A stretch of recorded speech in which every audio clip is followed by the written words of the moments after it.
Well, hello there, and welcome to Your New Dad. Huh?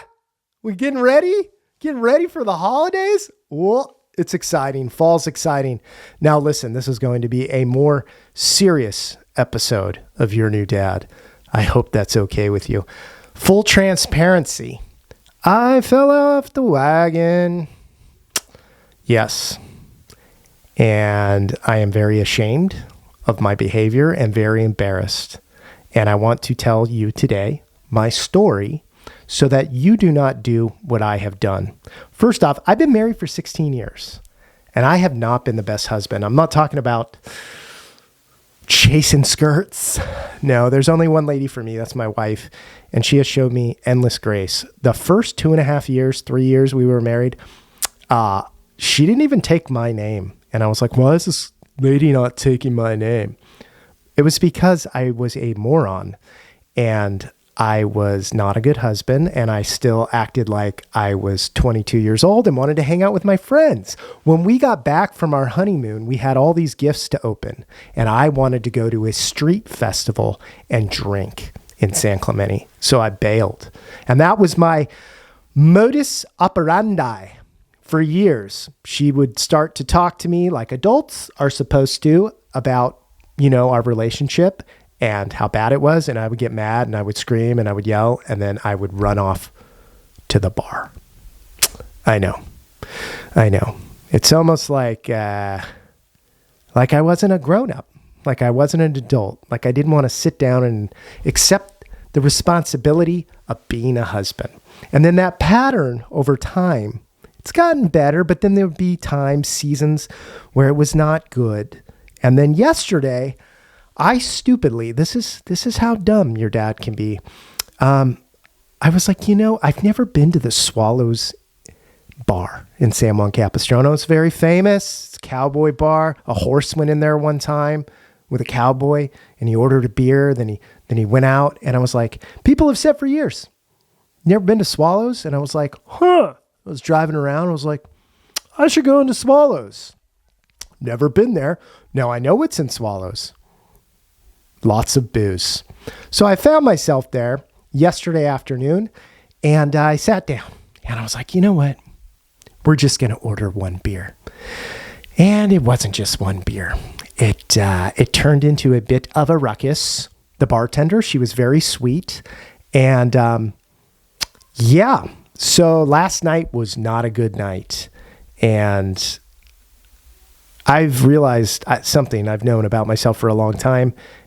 And maybe you're like this, but there is like an idiot child that lives inside of me.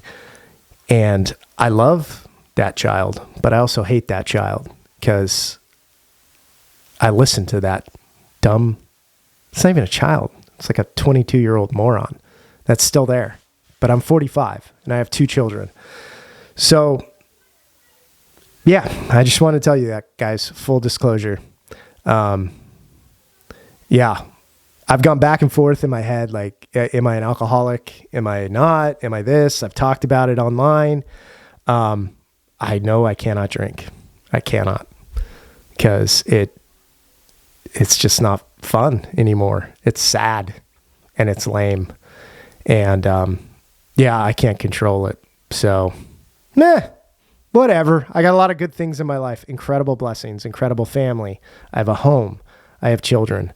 And I cannot throw that all away. So, yeah. Oh, but on a lighter note, besides the whole relapse thing, I made a fun video this week where I went to the Ritz-Carlton and walked around in the ballroom and pretended that I was hosting a party on Thanksgiving for people that voted for Trump that had nowhere else to go because their relatives or loved ones had disinvited them. And I think hundreds of people have called the hotel asking about it. And they say, no, there is no party. I cannot believe that people thought it was real. It wasn't real. But what I just told you about my little slippy slip, it's actually not a little slippy slip. It's actually a very big deal here in the Freeman household. And I would like to extend an apology to my wife, an apology to my kids, and an apology to you, the listeners, because I have talked about sobriety and how important it is. And Yeah, it's something I struggle with. And, yep, I got to talk to people. I have people I can pick up the phone and call. I didn't need to go to the Swallows. It wasn't that exciting. And I need to work on this selfish creature that is me, because every single thing that has caused problems in my life, it is from sin. Selfish in nature, being a selfish dude. And I don't want to continue to be this person for the back half of my life. I want to be the best version of myself. And I hope that's what you want. I hope you want to do great things. It's what I want to do. There's these moments. There's always a moment where you have to decide. It's just one choice. And it can ruin everything, because you might be a wild boy or a wild gal and you're like, you know what? I just want to do this thing. Pause. Think about what could happen if you do that. And then don't do it. I know it's not that hard to do for most of us, but I have shown a pattern in my lifetime of doing some real dumb things, and it's all for kicks, selfish kicks. And if you're going to get married, man, I'm lucky I got the wife I got, that she shows me grace, that she shows me love. I'm glad I have a relationship with God who forgives me and shows me grace. But yeah, frankly, I just want to be the best version of myself that I can be. And I want that for you as well. Time is short and we don't know when it's going to go, and to spend it just like Yahoo, being a fool. I'm done with it, man. I'm done with it. And, that's it. This is going to be a quick podcast. Be a good partner to whoever you're with. Take the time. If they put up with your crap and they love you, man, dude, you owe them the best version of yourself. And like I said, 16 years of marriage. And the first few years were so bad because I was awful. I was just a child, man. Like anytime she wanted to have serious conversations, I couldn't handle the moment of the argument. So I would get up and leave and go hang out with my friends or go to a bar. And it's just the dumbest thing. When we sit and we work things out and we talk through the hard stuff, it is always better. It is always better. Yeah. And I don't know what it is, this thing inside of me. Unprocessed trauma. That's what my mom thinks. Some stuff happened to me when I was in my mid-20s that was really bad.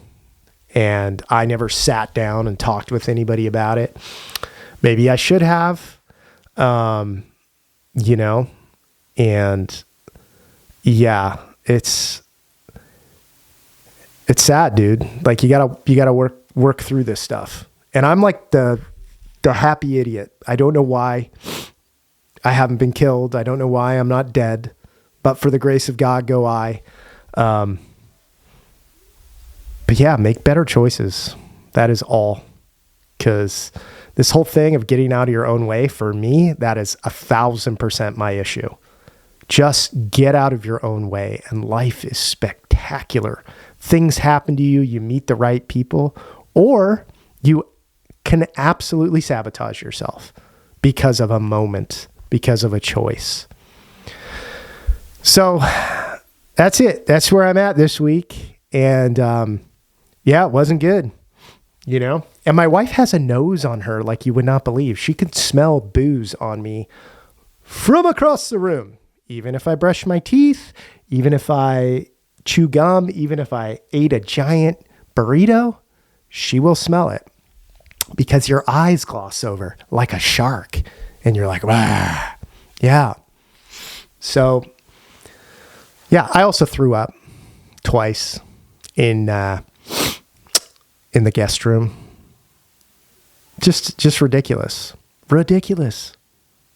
I'm not in a fraternity. I never was in a fraternity. Do I want to be in a fraternity? That's kind of like what I was acting like. And I don't know why.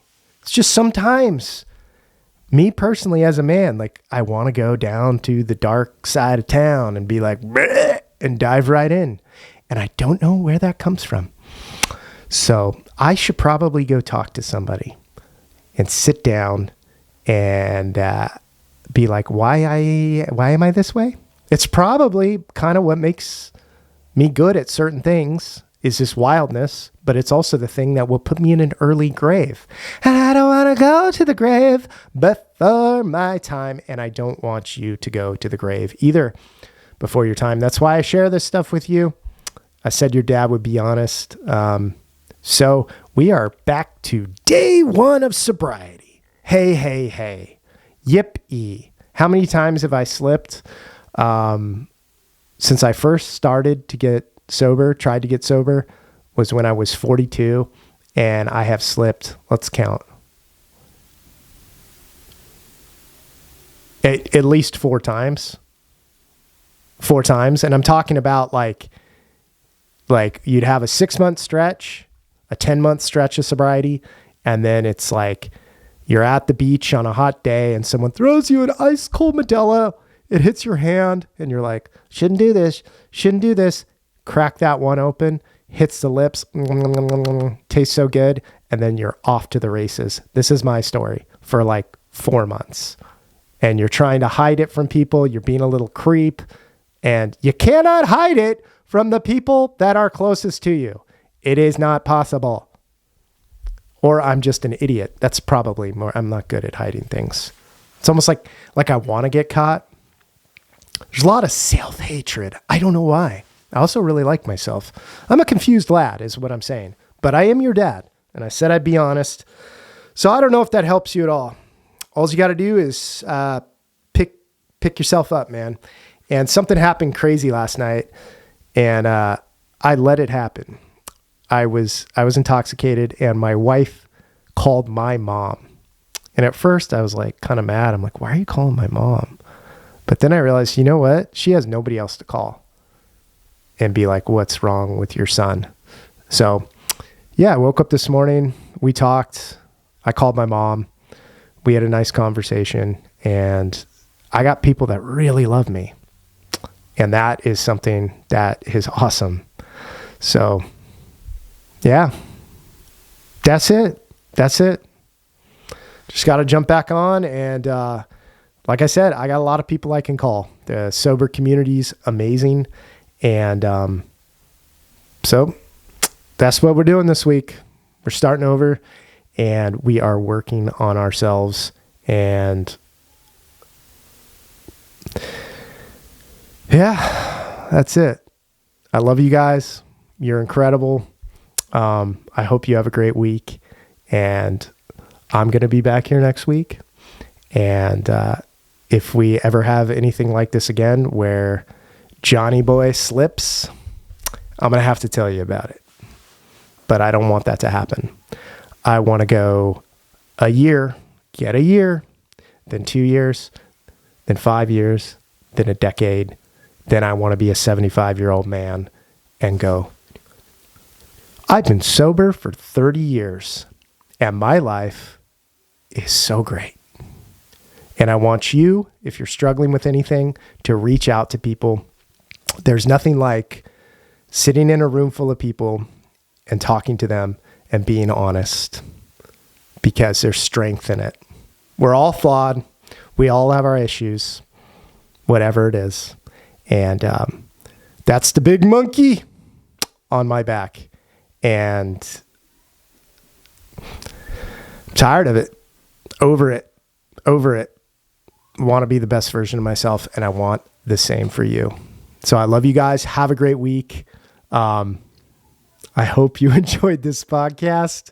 It wasn't very funny, but it's just something I needed to tell you because I'm your dad. And that's how it goes. All right. Shaka, and have a great week. Bye.